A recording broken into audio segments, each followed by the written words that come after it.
முருகப்பெருமானின் அறுபடை வீடுகளில் முதல் படை வீடு திருப்பரங்குன்றம், மலை உச்சியில் காசி விஸ்வநாதர் கோவில், அடிவாரத்தில் முருகப்பெருமான் கோவில் என இரண்டும் பக்தி மற்றும் பாரம்பரியத்தின் நெடுங்கால சின்னங்கள்.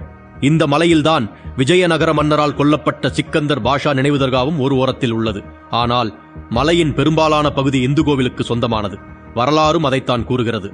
ஆரம்ப காலங்களில் காசி விஸ்வநாதர் மலைக்கோவிலின் தீபத்தூணில் கார்த்திகை தீபம் உள்ளிட்ட அனைத்து விசேஷ காலங்களிலும் வழக்கமாக தீபம் ஏற்றப்பட்டு வந்தது.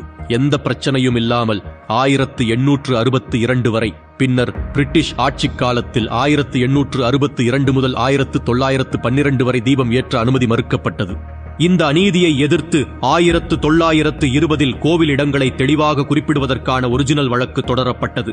1923 வந்த தீர்ப்பில் வரைபடம் தயாரிக்கப்பட்டு 3 பகுதிகள், அதாவது மலை உச்சியில் உள்ள தர்கா, அடிவார நெல்லித்தோப்பு, நெல்லித்தோப்பிலிருந்து தர்காவுக்கு செல்லும் படிக்கட்டு, இவைகளே இஸ்லாமிய சமூகத்தினருக்கு சொந்தமானது என குறிப்பிடப்பட்டது. மற்றபடி மலையின் அனைத்து இடங்களும் இந்து கோவிலுக்கே சொந்தமானவை என்று தீர்ப்பில் தெளிவாக குறிப்பிடப்பட்டது.